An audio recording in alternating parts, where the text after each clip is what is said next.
Welcome to Green India Herbals. ஆலிவிதை இதை பற்றி தான் இந்த வீடியோவில் பார்க்க போகிறோம். சரி வாங்க வீடியோக்குள்ளே போகலாம்.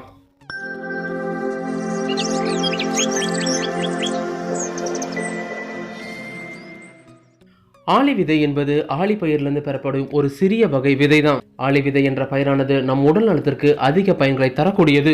இது உலகத்துல குறிப்பிட்ட நாடுகள்ல மட்டுமே காணப்படுது. கனடா, ஆஸ்திரேலியா போன்ற நாடுகள்ல அதிகமா காணப்பட்டாலும் இந்தியாவை பொறுத்த வரைக்கும் பீகார், சத்தீஸ்கர், மகாராஷ்டிரா, மத்திய பிரதேசம் போன்ற மாநிலங்கள்ல இவை அதிகமா பயிரிடப்படுது. இந்த ஆளி விதை எல்லா சூப்பர் மார்க்கெட்லயும் நாட்டு மருந்து கடைகள்லயும் அதிகமா கிடைக்கும். இது வெளிநாடுகள்ல விளையக்கூடிய விலை உயர்ந்த உணவுன்னு சில பேர் நினைக்கிறாங்க. ஆனா நம்ம நாட்டுல இருக்கக்கூடிய வெள்ளரி விதை, பூசணி விதை மாதிரி ஒண்ணுதான் இந்த ஆளி விதையும். ஆனா நம்மளை விட வெளிநாட்டவர்கள் தான் இதோட மகிமையை பத்தி நிறையவே தெரிஞ்சு வச்சிருக்காங்க. இதன் விதைகள் பழுப்பு அல்லது மஞ்சள் நிறத்துல காணப்படும். இப்ப இதோட மருத்துவ பயன்களை பத்தி கொஞ்சம் கொஞ்சமா பார்க்கலாம். இந்த விதையை அப்படியே எடுத்துக்கிட்டா செரிமான கோளாறு ஏற்படலாம். அதனால இத பொடியாத்தான் சாப்பிடணும். ஆளி விதையில அதிக அளவு நார்ச்சத்து இருக்கிற காரணத்தினால இத சரியான அளவை எடுத்துக்கிட்டா அதிகமா பசி எடுக்காது. இது மட்டும் இல்லாம உடல் எடையை கச்சிதமா வைத்திருக்க உதவும் காரணத்தினால ஃபாஸ்ட் ஃபுட், ஸ்நாக்ஸ் மாதிரியான துரித உணவுகள் மேல அதிகமா நாட்டம் இருக்காது. அது மட்டும் இல்லாம இதில் உள்ள நார்ச்சத்து உடல்ல கெட்ட கொழுப்பு சேருவதை தவிர்த்து இதய நோய், பக்கவாதம் வராமல் தடுக்கும். ஆளி விதையில இருக்க லிகினன்னு சொல்லப்படுற ஒரு வகையான ஆன்டி ஆக்சிடென்ட் அதிக அளவு இருக்கிறனால இது நேரடியா உடல் எடையை குறைக்க துணை புரியாவிட்டாலும் செல்களோட செயல்பாட்டை அதிகரித்து தேவையற்ற கொழுப்பை பர்ன் பண்ண துணை புரியும். அது மட்டும் இல்லாம உடலுக்கு சிறந்த ஊட்டச்சத்தையும் பாதுகாப்பையும் அளிக்கும். ஆளி விதையில இருக்கக்கூடிய சத்துக்கள்னு பார்த்தோம்னா அதிக அளவு நார்ச்சத்து, குறைந்த அளவு கார்போஹைட்ரேட், மாவுச்சத்து, சர்க்கரை, இது மட்டும் இல்லாம கலோரியோட அளவு கூட இதுல குறைவா தான் இருக்கும். ஆளி விதையில 20% புரதச்சத்து நிறைந்துள்ளனால எளிதா உடல் எடையை குறைக்க உதவும். இது மட்டும் இல்லாம இதுல ஒமேகா ஃபேட்டி ஆசிட் நிறைந்துள்ளனால சைவ பிரியர்களுக்கு உடலுக்கு புரதச்சத்து தேவைப்பட்டா ஆளி விதை ஒரு பெஸ்ட் சாய்ஸா இருக்கும். ஹார்மோன் குறைபாடு காரணமா பெண்களுக்கு ஏற்படும் உயர் ரத்த அழுத்தம், முடி உதிர்வு மற்றும் மன உளைச்சலுக்கு இது சிறந்த மருந்தா இருக்கும். இது மட்டும் இல்லாம ஆளி விதையை தொடர்ந்து உட்கொண்டு வந்தா முடி உதிர்வு குறைந்து முடி வளர்தல் அதிகமாகும்.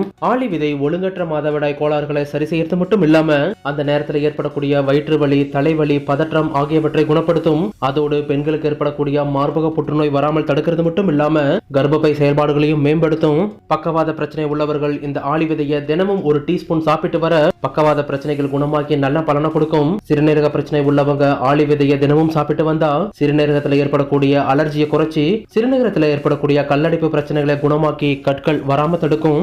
மலச்சிக்கலால் அவதிப்படுறவங்க தினமும் ஆளி விதையை சாப்பிட்டு வந்தா மலச்சிக்கல் குணமாகி நல்ல பலனை கொடுக்கும். இது மட்டும் இல்லாம இதுல இருக்கக்கூடிய நார்ச்சத்து பெருங்குடல்ல இருக்க அனைத்தையும் விலக்கி எளிதா வெளியேற்றும். ஆளி விதையை சாப்பிட்ட பிறகு தேவையான அளவு தண்ணீர் குடிக்கணும். இல்லைன்னா அதுவே மலச்சிக்கல் மற்றும் வாயு தொல்லைகளை உருவாக்கிடும். மார்பக புற்றுநோய், புரோஸ்டேட் புற்றுநோய் மற்றும் பெருங்குடல் புற்றுநோய் ஆகியவற்றை எதிர்த்து செயல்படும் திறன் ஆளி விதைக்கு உள்ளதா அண்மையில் செய்யப்பட்ட ஆய்வுல தெரிவிச்சிருக்காங்க. எனவே புற்றுநோய் வராமல் தடுக்க தினமும் ஆளி விதையை அவித்தோ இல்ல பொடியாவோ உணவுடன் சேர்த்து சாப்பிடலாம். ஆளி விதை எண்ணெய் மற்றும் ஆளி விதைகளால் தயாரிக்கப்பட்ட மாத்திரையை இன்னைக்கும் பலர் சாப்பிட ஆரம்பிச்சுட்டாங்க. இதன் எண்ணெயை சாலட்ல சேர்த்து கொள்ளலாமே தவிர சமைக்கும் போது பயன்படுத்தக்கூடாது.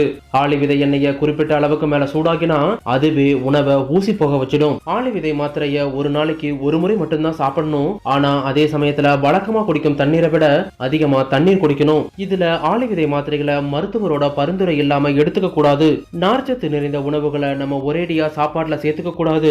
ஆளி விதையை சாப்பிடும் நாட்கள்ல அதிக அளவு தண்ணீர் குடிக்கணும். இல்லைன்னா அதுவே மலச்சிக்கல் மற்றும் வாய்வு தொல்லைகளை ஏற்படுத்திடும். கர்ப்ப காலத்தோட ஆரம்ப கட்டத்துல ஆளி விதையை சாப்பிடுறத தவிர்க்கிறது நல்லது. இல்லைன்னா இதுவே இனப்பெருக்க அமைப்போட வளர்ச்சியை பாதிக்கலாம். இதோட சாப்பிட முறை பத்தி பார்த்தோம்னா சப்பாத்தி மாவு, தோசை மாவுகள்ல ஆளி விதை பொடியை சேர்த்து சாப்பிடலாம். மில்க் ஷேக், ரைத்தா, ஓட்ஸ், கஞ்சி, சூப், சாலட், மோர் குழம்பு ஆகியவற்றில் ஒரு டீஸ்பூன் அளவு ஆளி விதை பொடியை சேர்த்து கொள்ளலாம். எங்க கிட்ட ஆளி விதை சம்பந்தமான எல்லா ப்ராடக்ட்டும் கிடைக்கும். சோ கிரீன் இந்தியா ஹெர்பல்ஸை கான்டாக்ட் பண்ணுங்க. இந்த வீடியோ பிடிச்சிருந்தா லைக் பண்ணுங்க, கமெண்ட் பண்ணுங்க, ஷேர் பண்ணுங்க. இதே மாதிரியான ஹெர்பல் சம்பந்தமான விஷயங்களுக்கு கிரீன் இந்தியா ஹெர்பல்ஸை சப்ஸ்கிரைப் பண்ணுங்க. தேங்க்யூ.